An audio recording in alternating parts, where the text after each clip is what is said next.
Someone just spilled their coffee in the middle of a job interview. They smiled, apologized, cleaned it up, and kept going. And the hiring manager sitting across from them liked them more because of it. That makes no logical sense. But it keeps happening, and psychologists figured out exactly why. This is the stumble effect, and it reveals something surprising about what actually builds trust and likability between people. Once you understand it, you will notice it operating everywhere, in the leaders you most respect, in the friends you feel most comfortable around, in the moments that made you trust someone you had just met. In the 1960s, a social psychologist at the University of Minnesota ran a study that nobody expected to produce the results it did. He wanted to test whether seeing someone make a mistake would help or hurt how people felt about them. So he created 4 audio recordings of a fictional person taking a quiz. In the first recording, the person was highly competent. They answered about 90% of questions correctly and came across as sharp, well-prepared, and accomplished. In the second recording, the same competent person, near the end of the tape, accidentally knocked over a cup of coffee. You heard the clatter, the apology, the awkward recovery. Nothing changed about their answers. They were still just as smart. They just also had that one messy moment. In the third recording, the person was mediocre. Average answers, nothing impressive. And in the fourth, the mediocre person had the same coffee accident. Participants listened to one of the 4 versions and then rated how much they liked the person they heard. The results were striking. The competent person who spilled the coffee was rated as most likable of all 4, more likable than the flawless competent person, more likable than either version of the average performer. The single accident, rather than making the impressive person seem less impressive, made them feel more approachable, more real, more human. The researcher called this the pratfall effect, and the finding has been replicated many times since. Why does this happen? It comes down to a specific kind of anxiety that competence creates in other people.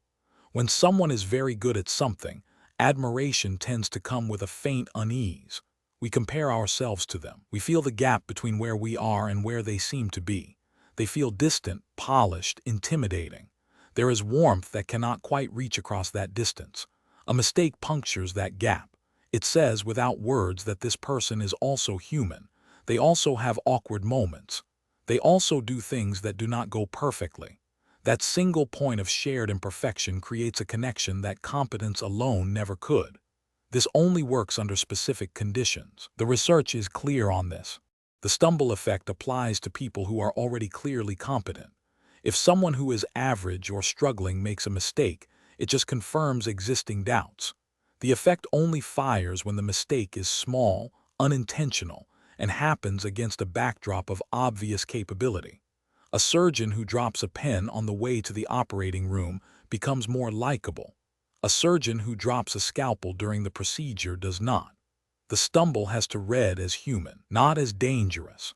There is a second piece to this that is less discussed. The stumble effect also changes how we perceive the person's future performance. Studies have found that after watching a competent person make a minor mistake, observers do not lower their estimate of that person's ability. If anything, their confidence in the person slightly increases. The logic seems to be that someone willing to show vulnerability must feel secure in their own ability. Defensive people hide their mistakes. Confident people brush them off. Think about the leaders or teachers or mentors you have most trusted in your life. Not the ones who presented a perfect surface. The ones who sometimes said, "I do not know the answer to that." The ones who told a story about a time they got something badly wrong. The ones who laughed at themselves when something did not go as planned. That willingness to be imperfect did not make you trust them less. It made you trust them more because it told you they were not hiding something. It told you the confidence they projected was real, not performed. This has direct practical implications. There is a tendency in professional settings, in interviews, in presentations, in first meetings, to treat any sign of imperfection as a threat. To smooth everything over, to never admit uncertainty, to project a surface so polished that nothing can stick to it. The research says this strategy works against you.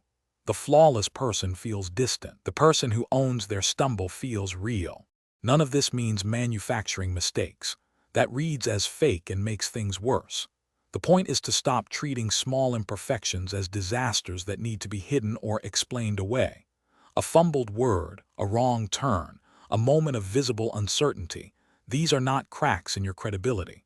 They are the moments other people reach through to make contact with you. The most likable version of you is not the most polished one. It is the one that is clearly capable, clearly competent, and occasionally visibly human. Spill the coffee. It might be the best thing that happens in the room.